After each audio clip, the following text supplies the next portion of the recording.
Welcome to Cyberculture Interface. Today we start with Domain 5, which is the Security Operations domain of the ISC2 Certified in Cybersecurity. We have successfully treated questions under Domain 1, Domain 2, Domain 3, Domain 4, and we're in Domain 5. And we're looking at another set of questions that will help you to get started well.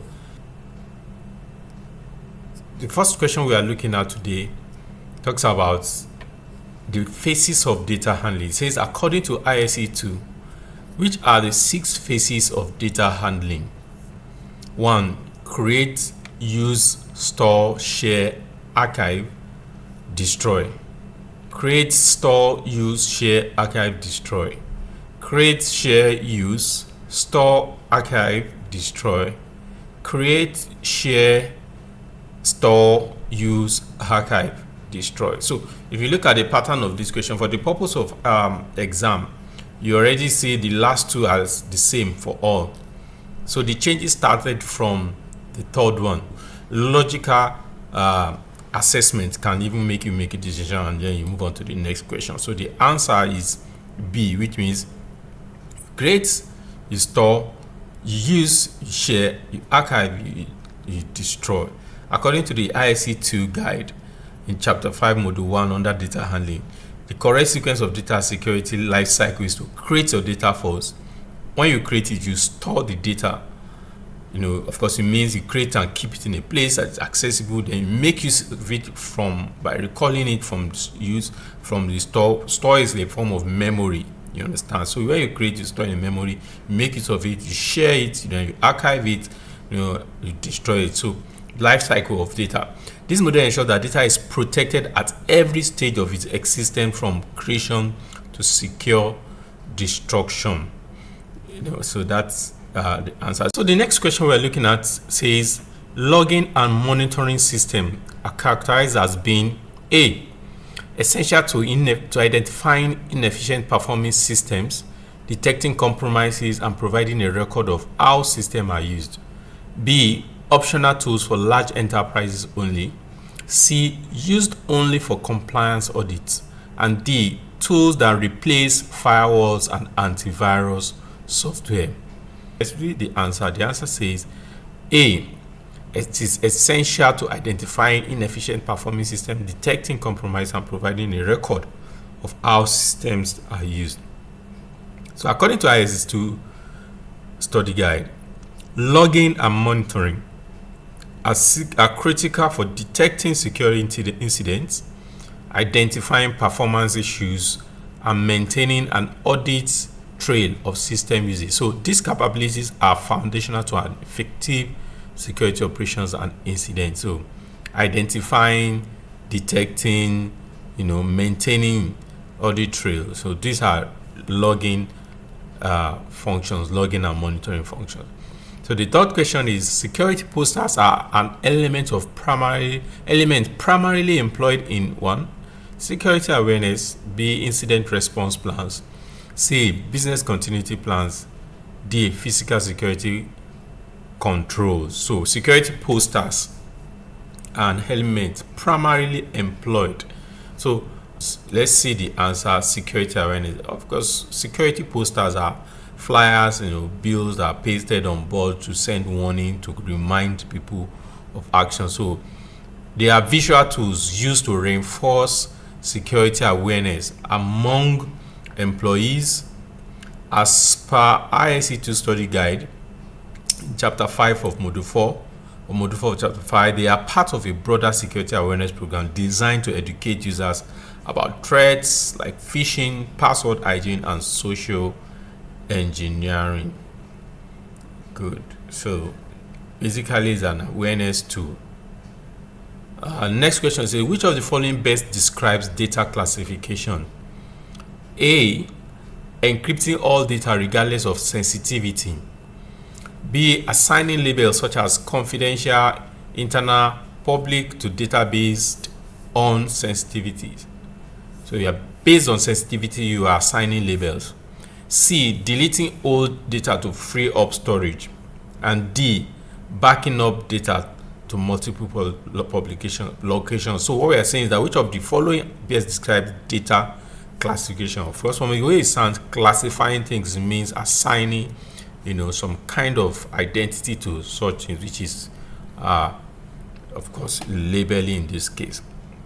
So the answer is assigning labels such as confidential, internal, public to data based on sensitivity. Data classification involves categorizing data based on its sensitivity and value to the organization. The ISC2 study guide emphasizes that proper classification enables appropriate handling, storage, and protection measures. Typically, 2 to 3 classification levels are recommended for manageability.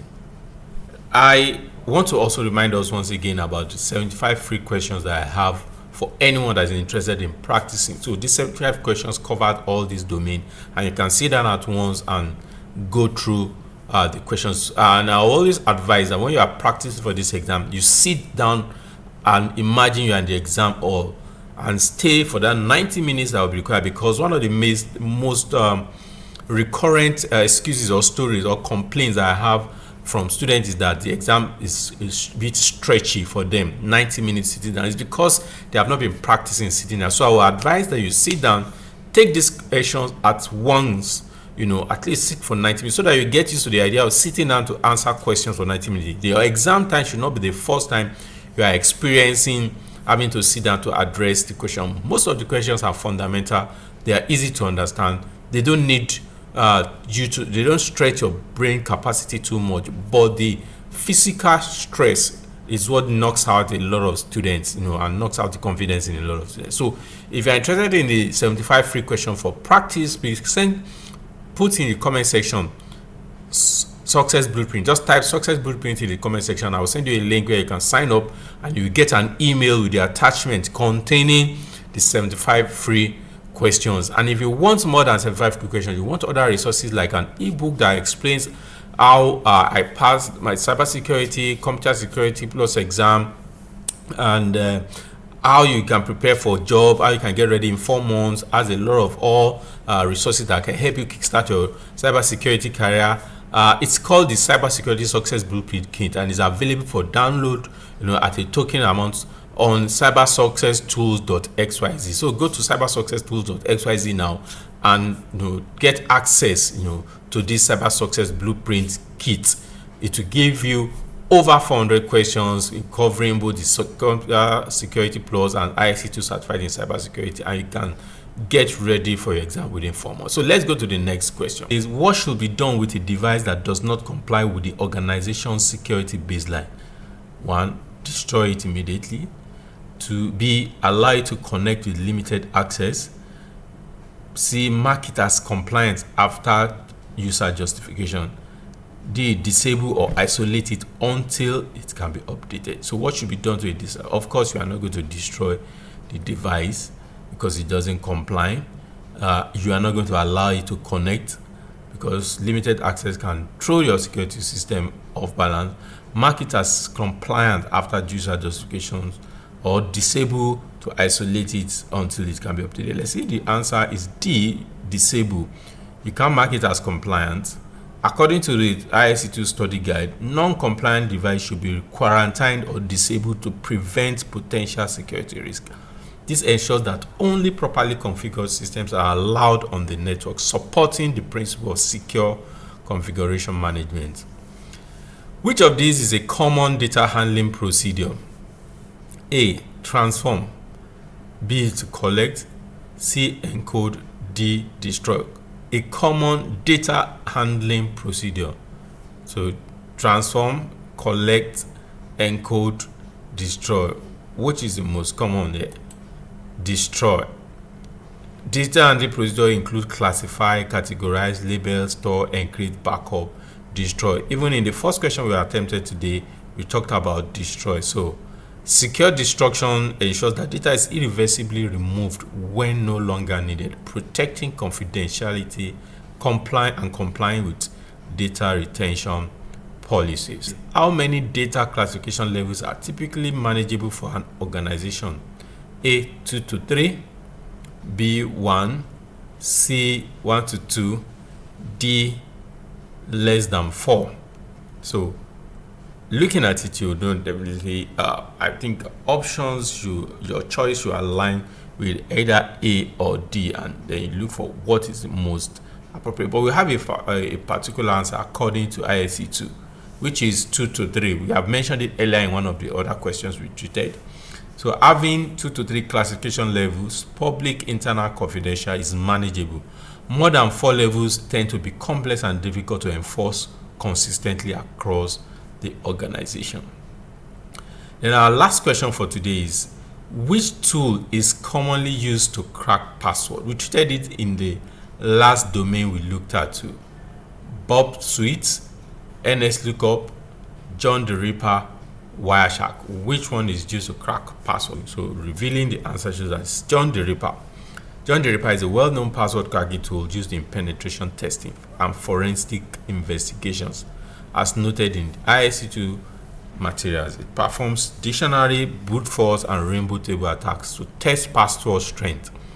Ethical use require proper authorization before use. So before you make use of John the Ripper, you need proper authorization from owners of the data or the person responsible for the data. Once again, thank you for joining us. Please, if these questions have helped you, please like this channel and subscribe.